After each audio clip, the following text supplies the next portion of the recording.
Avertissement.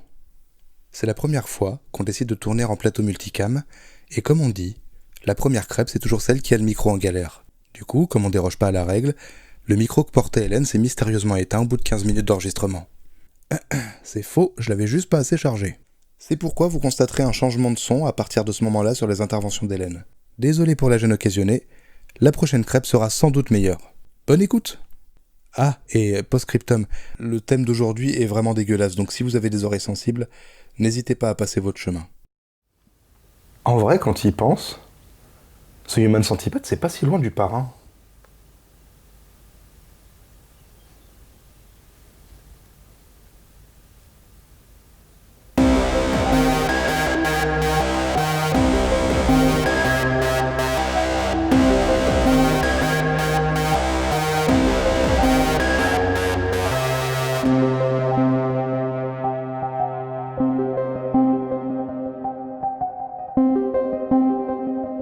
Dis-moi Mehdi, qu'est-ce qu'il y a sur ces galettes?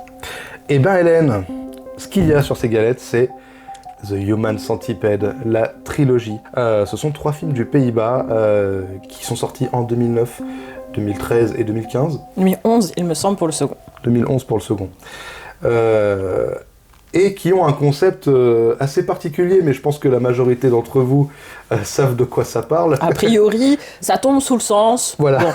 Bon. Donc on est sur un concept officiellement, d'après la production du film, pour la promo ils en parlaient, tiré d'une réelle expérience nazie qui consiste à rassembler des gens.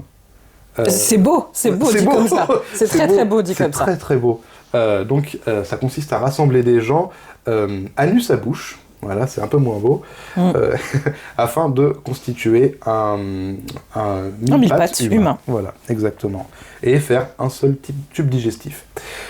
On est sur de la poésie vraiment sublime. Et il fallait faire le film scato le plus célèbre de l'histoire. Exactement. Tom Six l'a fait. Vous l'avez là. Human Centipede.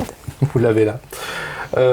Et du coup, voilà, il se trouve que le premier film avait beaucoup de légendes autour de lui. Il y a eu... Dès qu'il est sorti, on en a beaucoup parlé, en mode « Ah, c'est un film interdit, c'est un film... Alors que non, pas tant que ça, c'est juste, oui, c'est un film extrême, mais voilà, il est sorti en salle, il n'y a pas eu de souci, quoi. Le premier est sorti en salle en France, même, interdit aux moins de 16 ans. Exactement. Et à partir de là... ça a tellement marché qu'on a eu des suites. Il se trouve que cette édition-là, c'est un projet de Tom Six, le réalisateur, qui consistait à rassembler ces 3 films, en soi aussi comme un mille-pattes filmique, on va dire, et en fait essayer de faire un seul film de ces 3 histoires. Et donc on a une continuité dans le montage qui en fait un film d'à peu près 4h30. Et c'est de ça qu'on va vous parler aujourd'hui, parce que normalement, dans la galette, ce qu'on essaie de faire, c'est de prendre 3 films très différents et d'expliquer en quoi le film central est important, tant il s'inspire d'un film du passé et tant il aura inspiré un film de son avenir. Et bien ici, c'est exactement le cas, même si c'est une même licence, on a 3 films très différents, on a 3 tons très différents, avec 3 récits qui communiquent énormément entre eux. Et se digèrent. Absolument. A priori. Absolument. On est là-dessus. Hein. Ça, c'est clair. Du coup, moi, je les avais vus, mais j'ai voulu inviter Hélène pour les découvrir et qu'on en parle ensemble. Oui, parce que je suis une grosse fraude. Malgré tout mon amour pour le cinéma extrême, ça fait partie des films pourtant massivement connus que je n'avais jamais vus. Et j'ai donc découvert les 3 sous ce montage, spécifiquement pour cette vidéo. Mais c'est ça qui est cool, c'est que moi voilà, je les avais découverts séparément et ça m'intrigue vraiment d'avoir ton avis du coup par rapport à un montage complet comme ça, parce qu'on a vraiment une vue globale et c'est exactement l'intention que je voulais, que j'avais proposé sur cette émission-là. Du coup, qu'est-ce que t'en as pensé? Alors déjà, je pense que ce montage est super intéressant. Je pense qu'il y a, comme on l'a dit en off, il y a vraiment 2 manières de découvrir les Human Centipede. Soit on les découvre à leur sortie, bien séparés. Il y a une signification qui se pose, qui se fait. soit on les découvre comme j'ai eu la chance de... Enfin, la chance. Putain, mais il y a rien qui va. Il y a rien, mais à aucun moment tu peux y croire. C'est terrible, hein. J'essaye. Je comprends. Vraiment. Non, mais je comprends. Vraiment, je comprends. j'essaye. Mais tu verras, les autres, justement, Comme j'en ai fait l'expérience, voilà, somme toute expérimentale, de les découvrir avec ce montage-ci, parce qu'il faut savoir que vraiment les 3 films sont montés l'un après l'autre sans aucune coupe. Et en fait, j'ai été très frappée par le fait que les 2 premiers films, et même... Non, le 3e, ça va. Mais que les 2 premiers films se finissaient de manière extrêmement abrupte. Et en fait, tu n'as pas le temps de te dire, ça s'est terminé comme ça y est, le film est fini, que le 2e se lance déjà. Ouais. T'as pas le temps de... Il n'y a pas de respiration, en fait. Absolument. Et je pense que c'est nécessaire parce qu'en soi, le film respire pas, hein, les 3 ne respirent pas, ça ne s'arrête jamais. On se fait un peu chier au début du premier, je vais pas dire le contraire. Je me suis dit, oh là là, mais où est-ce qu'on va ? Qu'est-ce que c'est chiant ? Qu'est-ce que je fous là ? Et en fait, Human Centipede, à l'instar d'énormément d'autres films hardcore qui ont marché, s'est propulsé à travers des rumeurs. Et forcément, quand t'as un film qui s'appelle comme ça, avec des rumeurs qui sont les siennes, tu dis, bon, bah c'est bon, quand est-ce qu'ils vont se bouffer le cul, quoi ? C'est clairement, excusez-moi l'expression, tu couperas sur le montage, ça passera pas sur YouTube. Non, ça passera sur YouTube. Tu mettras un bip, tu mettras un... Grave.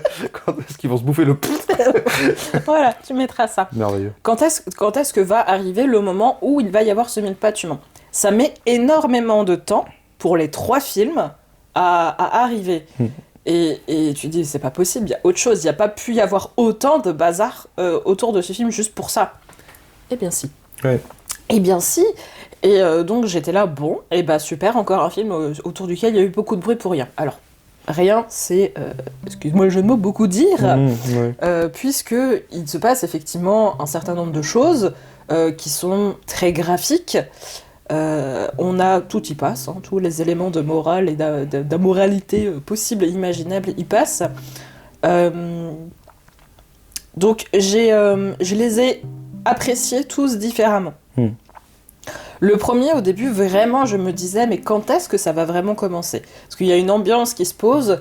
Après, à titre personnel, je ne suis pas spécialement fan du traitement de l'image ou de ces mouvements de travelling latéraux qui étaient insupportables à la fin. Moi, j'ai bien aimé. Vraiment. Mais j'ai beaucoup aimé le fait qu'une ambiance s'installe et qu'il y ait toute une attention qui soit vraiment portée au personnage principal, au méchant, disons-le comme ça, au scientifique fou. Qui n'est pas juste un argument pour faire quelque chose de graphique. Dans les 3 films, les antagonistes sont détestables, mais on prend le temps de leur créer tout un lore autour d'eux, toute une réelle personnalité qui fait que on va pas adorer les détester, mais on va rentrer en fait dans le scénario, dans l'histoire, par le biais de ce personnage-là. Ouais. Et ça peut justifier un certain nombre de choses au niveau du traitement de l'image, et c'est ce que j'ai trouvé intéressant, c'est que vraiment, quand on pense à Human Centipede 1, on pense à Dieter Laser qui est incroyable. Quand on pense à Human Centipede 2, on pense à Laurent Servais qui habitait, vraiment, pour reprendre un des termes de la critique au cinéma. Et quand tu les revois dans Human Centipede 3, mais c'est tout, c'est un caméo, est-ce que c'est les mêmes, est-ce que c'est pas les mêmes, à quel point c'est lié, en fait ce que tu suis c'est finalement ces 2 scientifiques fous qui s'improvisent scientifiques, puisque le personnage du 2 n'est juste qu'un fanatique en fait du premier film. Et ce que j'ai aimé c'est d'avoir ces 3 films dans leur continuité. Ouais. C'est d'avoir tout le lore Human Centipede où on est vraiment dans... Il faut que tu découvres les films un par un, mais ensemble, pour pouvoir pas les comprendre, mais les envisager les uns avec les autres. Après bon, ces 3 films graphiques, je trouve que ça révolutionne pas le genre. Il a fallu faire un film avec du caca. Bon, c'est fait. Mais contrairement à toi, je n'ai pas été spécifiquement bousculée par ce qui était montré à l'écran. C'est un peu difficile quand même. Je pensais pas que je galérerais à plonger là-dedans. Ah ouais, moi je m'en fous, tu vois. Complètement. Il y a des séquences effectivement très graphiques, mais moi c'est pas quelque chose qui me révulse particulièrement. Le plan qui m'a le plus révulsé, c'est le mille pattes dans le 2 parce que je ne supporte pas ces bestioles-là. Mais sinon, c'est tout. Le mille pattes l'insecte, hein, pas le mille pattes humain, ouais. C'est vraiment... c'est vraiment 3 films différents, c'est un concept avec 3 traitements différents, un traitement plutôt horrifique dans le premier, un traitement très expérimental avec ce noir et blanc très contrasté dans le deuxième, et un côté presque satirique en fait, féerique, poussé à son absurde le plus complet sur le 3e film. Donc en fait, je me suis pas ennuyée, et ça c'est une bonne chose. Ouais.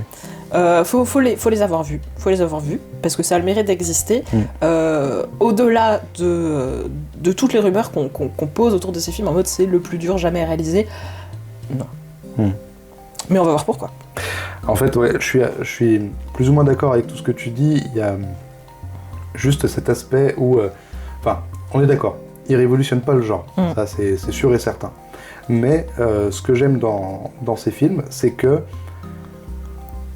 pour la première fois, on a des plans qu'on n'aura pas vus avant en fait, parce qu'on a une disposition de victime qui n'aura pas été représentée, du moins je pense, dans d'autres films avant. Le fait de mettre 3 personnages ou plus cul à bouche, et en fait ça va forcément amener des compositions de plans qui concrètement n'existaient pas. En fait c'est ça qui me plaît dans The Human Centipede, c'est que l'identité elle commence déjà par là, c'est qu'on a vraiment des plans qui ne ressemblent à rien d'autre, ne serait-ce que par la disposition des victimes. Ensuite, ce qui me plaît aussi, c'est qu'on a, comme tu l'as dit, 3 films très différents, même si visuellement c'est pas ouf, hein, l'esthétique est pas dingue, mais il y a quand même l'identité. Et surtout, il y a une identité marquée dans les 3 films. En fait, tu vois, moi, il me suffit de voir le plan de la maison du premier film, et je sais que ça vient de là, tout de suite. Pareil, le docteur, il est... Avec sa tenue blanche, il est tellement iconisé quand il est dehors avec ses lunettes rondes et qu'il est... C'est une perche de droite plantée dans sa maison. Il y a vraiment des plans qui sont construits de manière à ce que je me dise c'est The Human Centipede. Et rien que pour ça, c'est des films que je porte à une certaine estime, parce que c'est pas tout le monde en fait peut le faire. Pas tout le monde... Il y a tellement de films qui sont oubliables juste à les voir comme ça. Et là, sans parler des scènes de corps qui sont mutilés et tout, je trouve qu'il y a quand même une iconographie qui est là. Je sais pas ce que t'en penses, peut-être que t'es pas d'accord.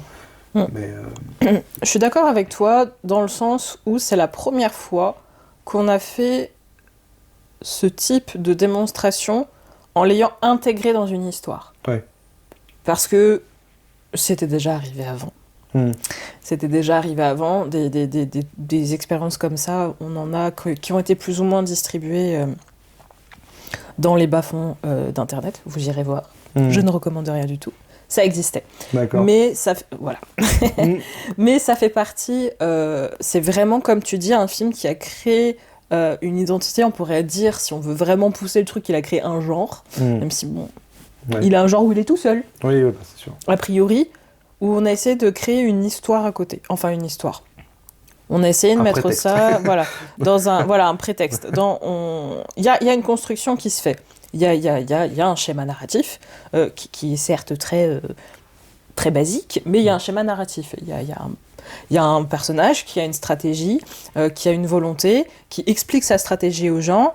Il y a un schéma qui est répété à chaque fois. On a notre personnage qui a un problème, qui veut le résoudre. Il se donne les moyens de le résoudre. Il explique à ses cobayes comment il le résout. Il l'essaye et il se fait plus ou moins prendre à son propre jeu. À la fin, ça termine de manière différente dans les 3 films. Et ça fait partie de ces films qui font date, dont je pensais qu'il était plus vraiment plus éloigné de nous qu'il ne l'est réellement, parce que le premier film était réalisé en 2009. Ouais. Mine de rien, c'est il n'y a pas si longtemps. Non. Donc c'est vrai que c'est un film que j'aurais mis plutôt un petit peu plus tôt en fait, parce que toute la période des films expérimentaux où on va torturer des gens et faire des expérimentations un petit peu bouchères sur eux, eh ben, on était là-dessus plutôt dans le début des années 2000, en fait. Ouais. Et je me suis dit, mais qu'est-ce qu'il fait là, lui? Il est à la bourre ou quoi? Qu'est-ce qu'il fait? Alors, il est à la bourre peut-être, je sais pas, c'est trop compliqué d'en juger, parce que je ne suis pas spécialiste du film scatophile. Mais en tout cas, comme tu dis, il y a une patte propre à ce film qui est retrouvable nulle part ailleurs. Et ce qui m'intéressait aussi dans le premier film, je sais pas ce que t'en penses, mais il y a ce japonais qui est là. Ouais. Et on a arrêté d'interpréter ou de chercher une interprétation quand quelqu'un a une certaine ethnie dans un film, parce que maintenant, c'est important d'amener de la diversité dans le cinéma, et ça n'a pas forcément vocation à signifier quelque chose. Ici, je pense que c'est un peu différent, parce que non seulement il a cette origine-là, mais en plus il parle japonais, et il ne communique aucunement avec les autres personnages du film. Donc je me dis qu'il y a une intention derrière. Ça va peut-être être sûrement même de la surinterprétation, mais je me demande si... parce que, mine de rien, ça vient sûrement du Japon, ces inspirations-là. Je sais, toi, t'es plus calé que moi dans le cinéma extrême. Oui, ça peut venir du Japon, ça peut être une des interprétations. Les Japonais aiment bien le caca, oui, mais je pense que c'est pas la seule interprétation. Ouais. Je pense que c'est pas la seule interprétation. Après, concernant ce personnage japonais, t'avais une idée qui était intéressante. Moi, j'en ai une autre qui est simplement en fait un ressort comique. Je m'explique. Donc le montage qui est celui-ci, il est en anglais, il est en VO, ouais. VO sous-titré anglais. Et donc j'ai pas vu les autres montages, mais en tout cas sur ce montage-là, on a affaire plusieurs fois dans la trilogie à des personnages qui ne parlent pas le langage que parlent les autres personnages. Oui. Et ce qu'on a dans les sous-titres, ce n'est pas forcément la traduction des paroles. C'est parle dans telle langue. Ouais. On a un personnage qui parle donc japonais, c'est facilement reconnaissable dans le premier. On a un personnage qui parle hébreu, un personnage qui parle arabe dans le troisième. Ouais. Et pareil, c'est pas traduit. Donc, je sais pas pourquoi c'est là. Je pense que dans le cadre de la trilogie montée tout ensemble, il y a un ressort comique, parce que on retrouve dans chaque film des éléments du premier et ou du troisième. Et je pense que on arrive avec ces personnages-là à un degré d'horreur qui fait qu'en fait à un moment donné tu peux plus décrire, tu peux plus parler, il n'y a plus rien à dire en fait. Alors peut-être qu'il y a un côté avec l'interprétation que tu vas nous donner, mais dans ce cas, comment est-ce qu'on peut poser cette interprétation sur le personnage qui parle en hébreu, le personnage qui parle en arabe, ou le personnage qui parle dans un dialecte natif américain, dans le troisième aussi? Après, ce qui est intéressant aussi, je me rends compte, là, maintenant que tu me le dis, effectivement, dans le 3, parce que dans le 2, il n'y a pas ce souci-là, je crois, de langue étrangère, il me semble. La personne ne parle dans le 2. Oui, il n'y a que les victimes qui parlent, elles parlent français, enfin anglais. Mais dans le 3, effectivement, c'est traduit, enfin c'est même pas traduit, c'est parle arabe, etc. Dans le 1, par contre, c'est traduit. Pas toujours, mais oui. Il y a pas toujours, qui sont traduites. Ouais. D'accord, je pensais que c'était tout le temps traduit. Non, pas tout le temps. Mais du coup... est-ce que ça a la même... sachant que là, ici, c'est traduit, est-ce qu'il y a un degré supérieur de communication par rapport à ce qu'on voit dans le troisième film? Je ne sais pas. Parce que c'est vrai que voilà, ce que je pensais, c'est de l'analyse à base de scatophilie, je suis d'accord, mais il faut se poser la question. Ce japonais est placé en tête de file du mille pattes humain. Et il se trouve que, effectivement, c'est le premier à manger, c'est le premier à rejeter ce qu'il vient de manger, et il va donner aux filles qui sont derrière des excréments. Des excréments, voilà. Est-ce qu'on ne pourrait pas y voir? Je ne suis pas d'accord avec cette hypothèse, mais vas-y. Littéralement, on a un japonais qui donne quelque chose à digérer aux filles, aux personnages principaux du film. Littéralement, est-ce que ça serait pas comme Tom Six qui récupère la culture japonaise extrême pour la digérer et en faire son projet? Je me dis, peut-être un truc. Si c'est vrai, c'est une sacrée insulte quand même. C'est un peu drôle. Et surtout, ce serait dire que la culture scatophile, c'est terrible là, ce que je suis en train de dire. Non mais on s'embourbe. Moi aussi là, je suis. Ouais, Non, je trouve que c'est une idée intéressante. Mais cela serait dire, si vraiment on veut pinailler, que la culture scatophile dans les films n'est qu'au Japon. Ce qui n'est pas vrai. Alors. Et je ne suis pas spécialiste, mais ce n'est pas vrai. Ouais, en fait, il faudrait se renseigner sur ses intentions, mais parce que peut-être que lui nous dit en fait que lui est allé puiser là-bas. Probablement. C'est peut-être ça. Mais oui, après, c'est qu'une interprétation qui va peut-être révéler une part de mon cerveau malade auprès de vous, public, et j'en suis désolé. Mais voilà, je me suis posé la question. Parce qu'en fait, surtout si on y réfléchit, en poussant l'analogie plus loin, je vais pas reparler de caca, mais j'ai l'impression qu'on a quand même une espèce de schéma de comment se passe la production d'un film et comment se passe la production d'une trilogie à travers ces 3 films. Dans la mesure où, dans le premier film, on a 3 personnages qui font partie de cette expérience. Imaginons que ce projet, cette expérience, soit un film, la conception d'un film. En gros, imaginons que voilà, le chirurgien, c'est un réalisateur qui veut faire son film, et voilà, il a trouvé 3 gus, il arrive à les faire, il arrive à les assembler comme il peut, etc. C'est encore modeste, il n'y a que 3 personnages, voilà. Mais ça marche, le premier film marche. Ensuite, vient le deuxième film, avec un personnage qui va aller encore plus loin, parce qu'il va y aller de manière plus brutale, on va voir plus de choses. C'est pour ça, en fait, ça vient de là, mon analogie du parrain, en fait. C'est que on a un deuxième film qui va plus loin, qui pousse tous les potards à fond, tout ce qu'on avait dans le premier, on les pousse encore plus loin dans le deuxième, et on implique encore plus de monde, comme si on avait une espèce d'équipe plus complète, plus grande, et on a un projet plus ambitieux. Et vient le troisième film. Le troisième film, on est maintenant sur la légende de The Human Centipede qui s'est faite, on a sa réputation qui est faite, beaucoup de gens attendent le troisième film. Et dans le troisième film, on a un foutu tyran, et je me dis, ça peut être un réal de blockbuster, qui sait, tu vois, on a un tyran, mais psychopathe, qui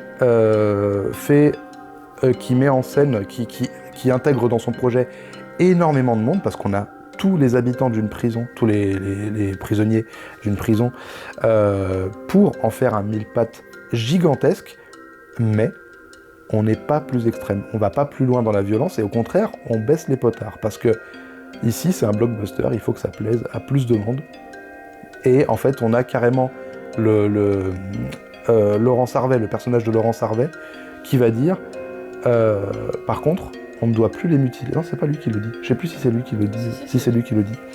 Il faut pas qu'on les mutile, il faut pas que ce soit trop violent, donc parce que après ils doivent repartir dans la vie civile plus tard, et c'est une condamnation, il faut qu'ils puissent partir tranquillement. Donc on ne va plus leur couper les ligaments des genoux, on ne va plus leur agrafer, leur découper la bouche et les fesses pour les assembler comme il faut. On va faire des lanières de cuir pour que ce soit beaucoup plus propre et beaucoup plus esthétique. On a vraiment un niveau de violence qui est abaissé, et c'est là où je me dis, c'est vraiment pareil, c'est le cliché je pense à Mad Max 3 en fait aussi, parce que Mad Max 3 c'était ça, on a un film qui est une saga qui est beaucoup plus connue, beaucoup plus aimée, et du coup on va aseptiser tout ça, et le 3 est quand même beaucoup plus sage que le 2 qui était énervé de chez énervé. On a vraiment un côté, on a plein de gamins en plus dans le 3 et tout, voilà. Dans le Mad Max 3, pas dans The Human Centipede 3, il n'y a pas de gamin dans The Human Centipede 3. Mais voilà, moi je me dis, il y a un truc à creuser. Est-ce que je surinterprète ? C'est très possible, mais je me dis que ça colle, quoi. Je suis pas d'accord dans le sens où tu dis que c'est... Alors, aseptisé, je sais pas si c'est le mot. Le mi-patte humain met beaucoup plus de temps à venir dans le 3. Par contre, ouais, je suis pas d'accord quand tu dis on rétrograde au niveau de la violence. Parce que la violence, elle reste, elle n'a pas de fin. Elle n'a pas de fin en soi. Les personnages ne meurent pas pendant l'expérience. L'expérience dure pendant le temps qu'ils sont donc en prison.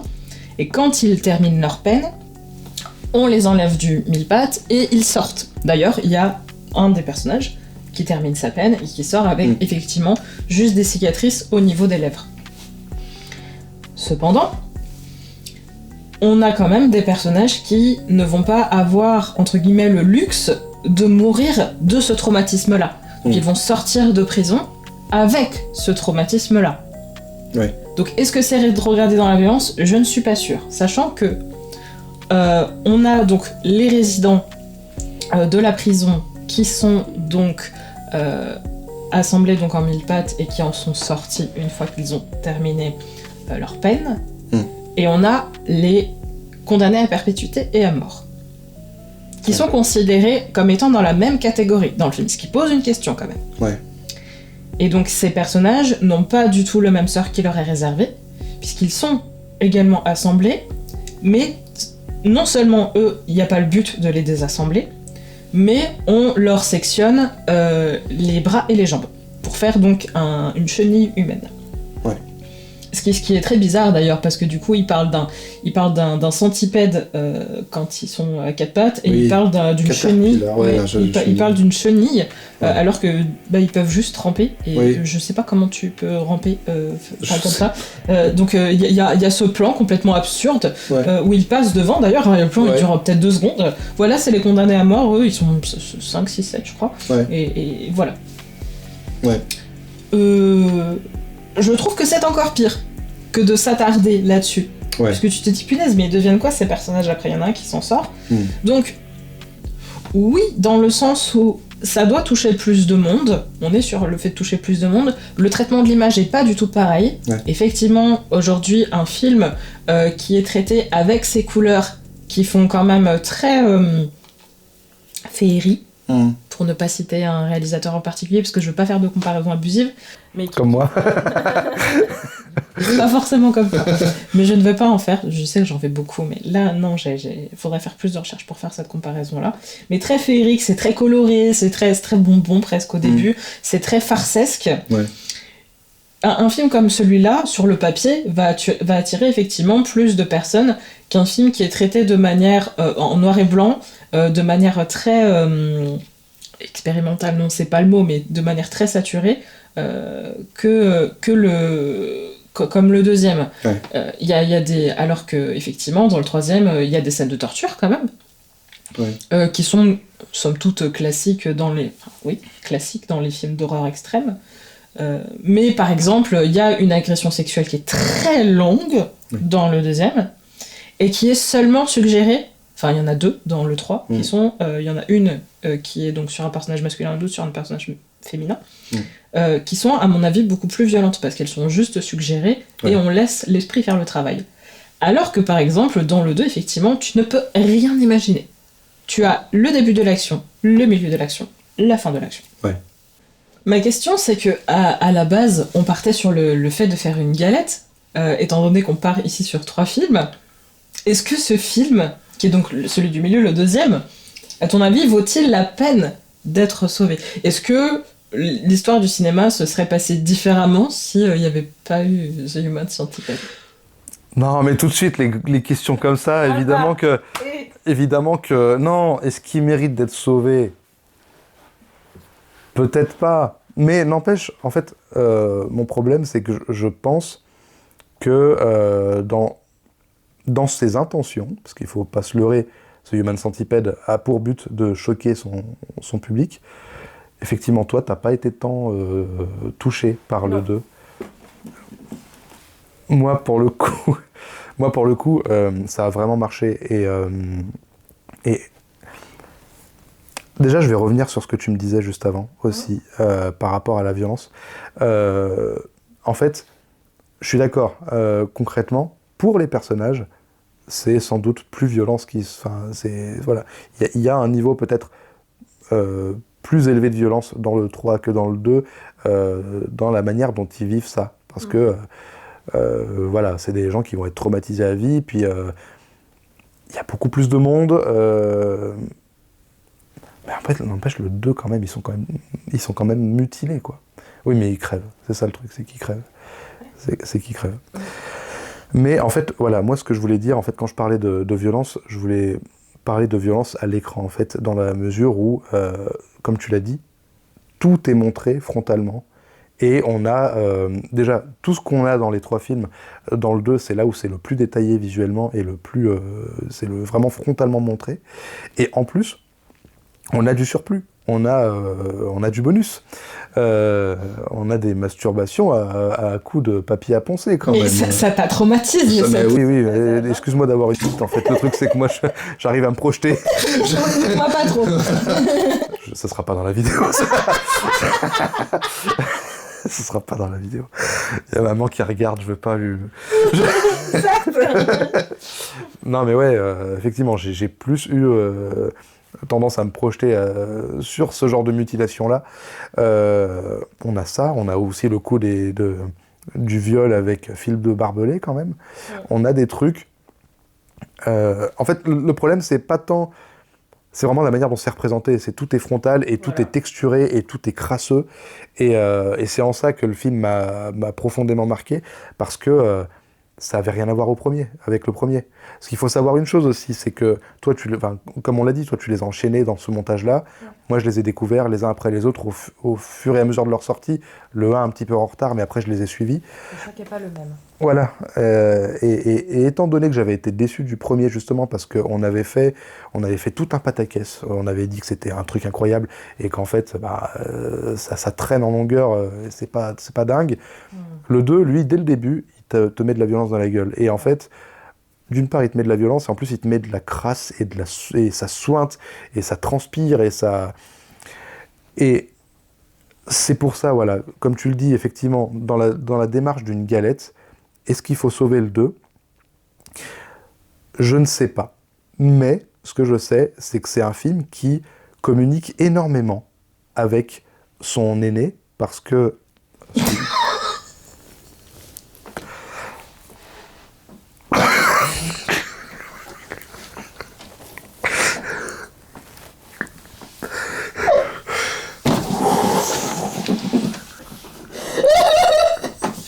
La violence mise à part, est-ce qu'on doit sauver le 2 ? J'en sais rien.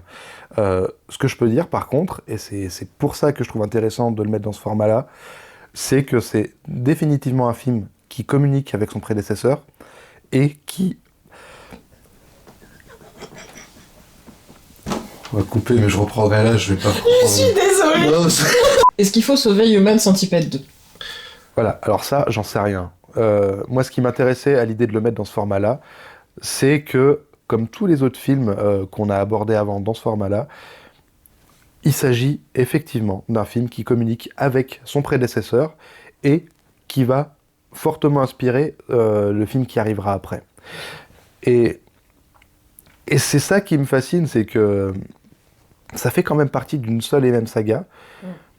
Et normalement, on a toujours une espèce de continuité dans ne serait-ce que l'ambiance ou dans les tons colorés, dans les avec les acteurs aussi. Avec les acteurs. Là, en dehors des acteurs des deux personnages principaux, enfin des deux méchants principaux des premiers films, on a vraiment 3 films extrêmement différents, que ce soit sur le ton, sur l'étalonnage, sur la mise en scène, parce que même au niveau des travelling, on se calme un peu dans les films d'après, je crois. Dans le 3, je trouve que ça se calme. Je sais pas ce que t'en penses. Par rapport à quoi ? Non, au niveau des travelling, par rapport au premier. Oui, il y en a plus. Il y en a plus, hein, on est très... Il y en a plus, je suis ravie. C'est pour ça que t'as préféré le 3 ? Non, pas du tout. Concrètement, j'aurais même pas envie de sauver que le 2, j'aurais envie de sauver toute la trilogie, parce que... Sauver, carrément. Sauver, je veux la sauver. Tu veux sauver Human Centipede, hashtag save Human Centipede, Exactement. I am Human Centipede. Release the Tom Six Cut. Non, mais... Il y a une release. Bah oui. Oui, c'est vrai, il y a... Tu sembles tellement touché par ça. Je suis ému. Non, Mais on en parlera après. on en parlera après, ouais. Mais on va lancer un hashtag. On sera cancel si on fait ça. Ouais, donc ici concrètement, c'est vraiment toute la saga que je trouve intéressante parce que c'est un cas d'école et dans un contexte très fermé d'une seule et même saga, 2-3 films qui communiquent énormément. Et moi, c'est ce qui me plaît en fait. C'est pour ça que, à la limite, je trouve même très intéressant de les regarder à la suite, comme tu l'as dit, plutôt que séparément, concrètement. Tout à fait. Et donc, ce que nous n'avons pas encore dit, effectivement, c'est que c'est dans cette édition-là, hein, Tout à fait. il y a un montage, le même montage de Human Centipede 2 en couleur, que nous avons donc en partie visionné. Je pensais que tu parlais d'autre chose quand tu parlais de release en fait. C'est pour ça.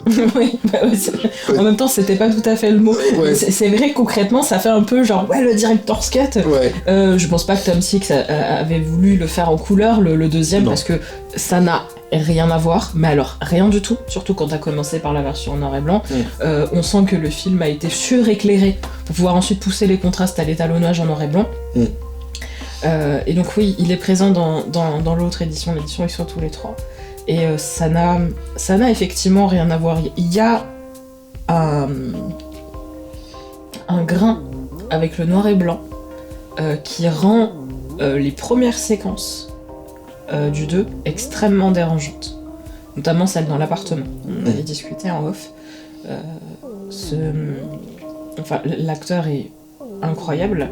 Le passage où il tue sa mère et qu'on se retrouve face à ce mannequin qui est complètement éclaté, Ouais. ça n'a rien à voir en couleur et en noir et blanc. Non, en noir et blanc, on y croit, et en couleur. On voit tous les trucs. Ouais. C'est un peu le problème de la couleur en soi avec ce budget-là.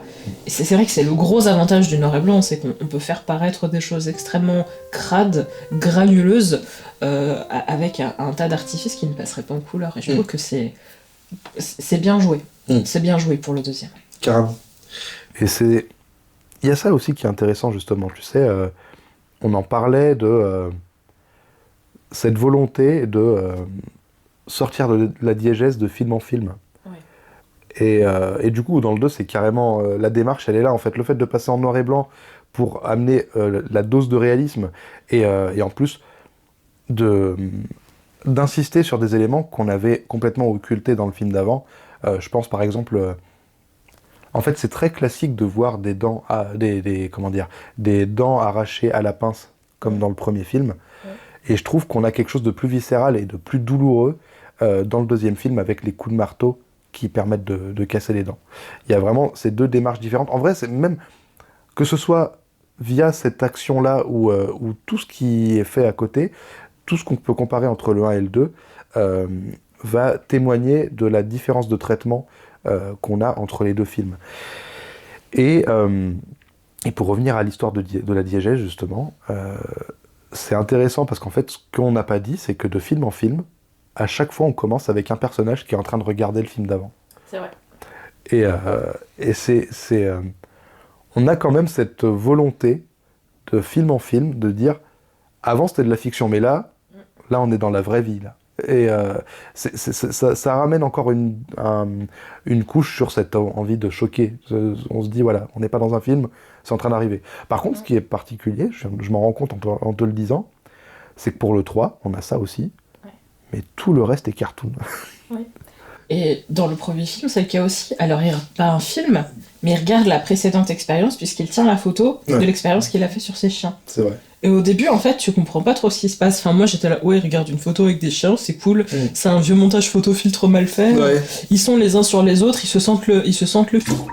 Et c'est après que j'ai compris, en fait, qu'il avait déjà réalisé l'expérience sur des animaux et qu'il voulait la tester sur des personnes. Et donc, pour nous, effectivement, c'est juste une image. Et on passe vraiment de l'image en 2D impalpable à quelque chose qui est vraiment présent, qui est physique et qui va être fait. Et du coup, c'est drôle parce que ça rejoint notre intention ici, qui est de montrer à quel point tous les films, même dans la diégèse, même dans les histoires qui nous sont racontées, partent d'un personnage qui s'inspire de ce qu'il a vu. Et c'est exactement la démarche ici avec La Galette, de vouloir montrer que tous les films communiquent entre eux et s'inspirent de ce qui a été fait avant. Il y a vraiment ça littéralement dans le récit. Et je trouve ça assez intéressant. Oui, parce que tout, finalement, dans cette histoire du cinéma n'est qu'un éternel recommencement. Chacun s'inspire de ce qu'il a fait.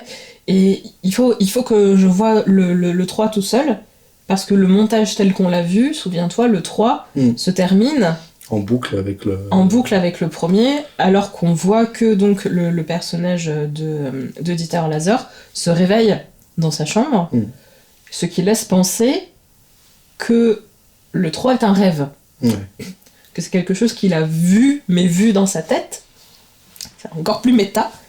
Et il sort de sa chambre et il va s'accouder sur la cage qui est celle dans laquelle seront par la suite emprisonnés les personnages du premier. Et qui fait qu'en fait, tout n'est qu'un éternel recommencement en termes d'inspiration. Ouais. Et ce qui est cartoon dans le troisième est aussi cartoon dans les deux premiers.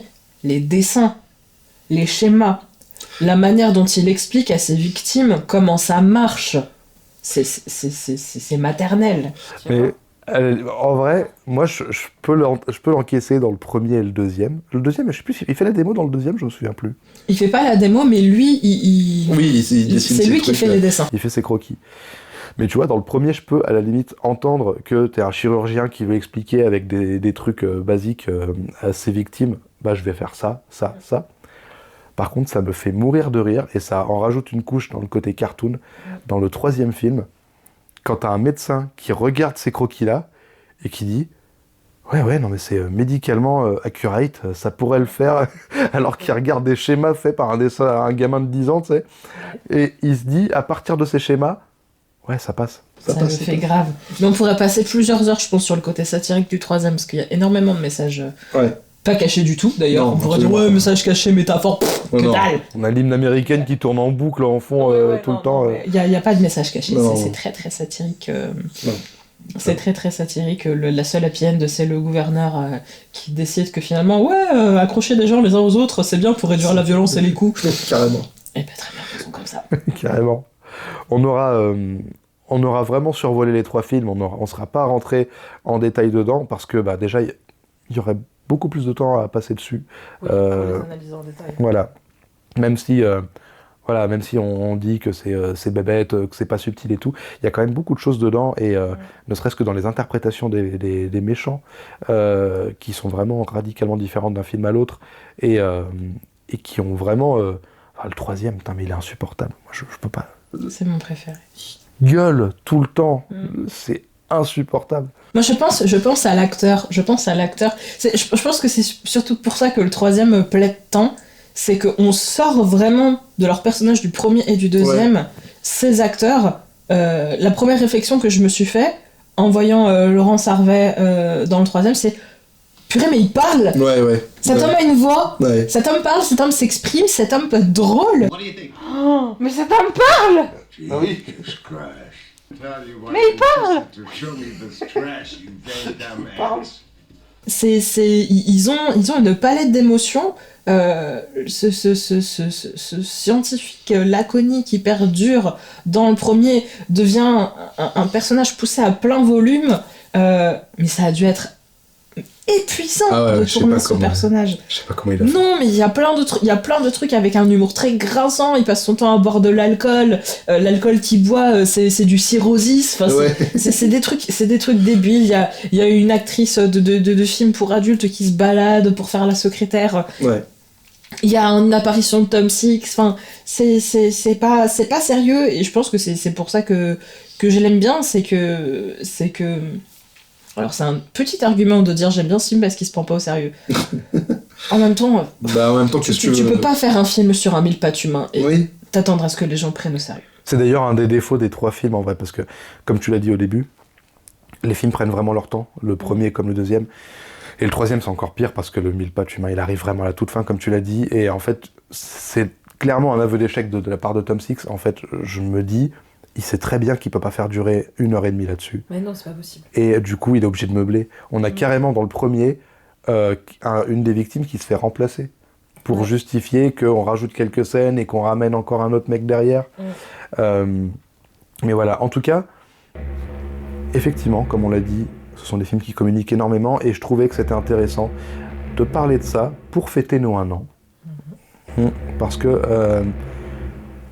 On a fait une exception dans la mesure où ce sont 3 films d'une même saga, mais justement c'est un moyen encore plus clair d'exprimer notre démarche en fait, et d'expliquer ce qu'on essaie de faire. Sauver un film, c'est une chose, mais ce qui est intéressant c'est de savoir et d'analyser comment les films communiquent entre eux. Et c'est vraiment ça qui nous intéresse en fait. Du coup, joyeux anniversaire Hélène. Joyeux anniversaire, Mehdi. C'était la galette. Restez connectés. À bientôt. Chou. Pourquoi j'ai dit chou?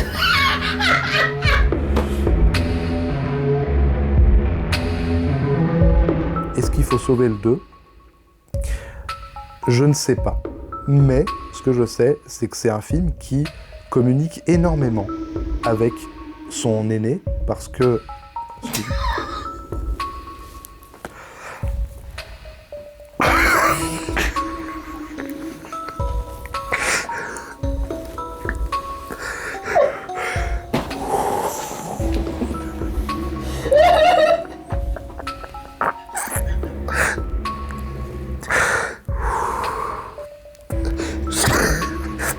Ça a duré 2 secondes. Je me suis dit, il va pas la faire, c'est pas possible. Ça a duré 2 secondes, je me suis dit, ne rigole pas.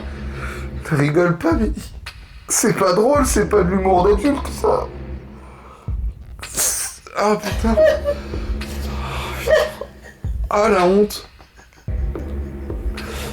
Ah la honte. Je sais pas c'est quoi le pire. Que tu l'aies fait, que tu en ris, ou que je t'ai suivi.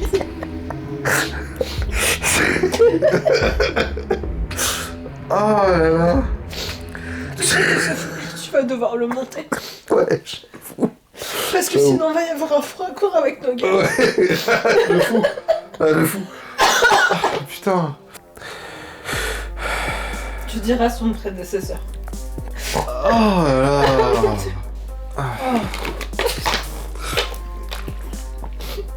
Placement de produit. Ouais.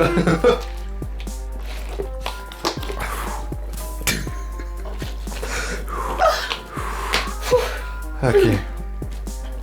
On va se reprendre. Oui, attends. Oh mon dieu. Heureusement que je me suis pas maquillée. Ah, ça serait foutu là. Ah, ce serait mort. C'est pour ça que les gens ils ont pas de fou rire en fait quand Ouais. ils enregistrent. Ils peuvent pas. C'est parce qu'ils Ouais. disent putain, je porte un mascara à 45 balles. Exactement. Exactement. Ok. Ok. Voilà. Voilà. Tu vas changer de mot.